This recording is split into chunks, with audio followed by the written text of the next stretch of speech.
বাসায় যদি মাত্র 3 পিস চিকেন থাকে তাহলে আপনি এই মচমচা কুড়মুড়ের রেসিপিটা করে নিতে পারেন। বাচ্চা থেকে বড় সবাই খুব মজা করে খেয়ে নেবে।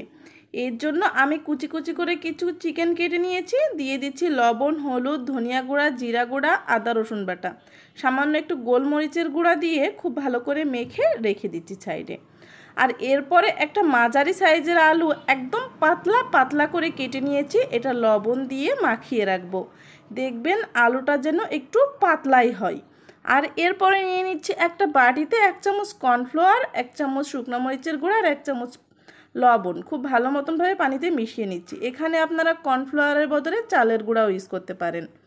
নিয়ে নিয়েছি একটা ডিম, কুসুমটা উঠিয়ে রেখে নিয়ে নিচ্ছি সাদা অংশ।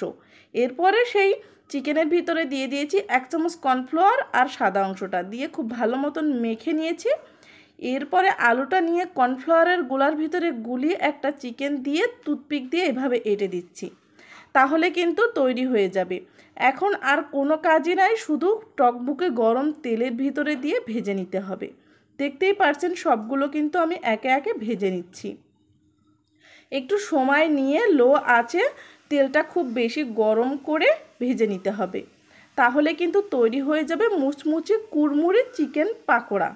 এটা কিন্তু বাচ্চারা যেমন ইফতারিতেও পছন্দ করবে, বাচ্চাদের টিফিনেও দিয়ে দিতে পারেন, অথবা কোনো সময় যদি বাসায় বায়না করে যে কিছু বানিয়ে দাও, ঝটপট তৈরি করে দিতে পারেন।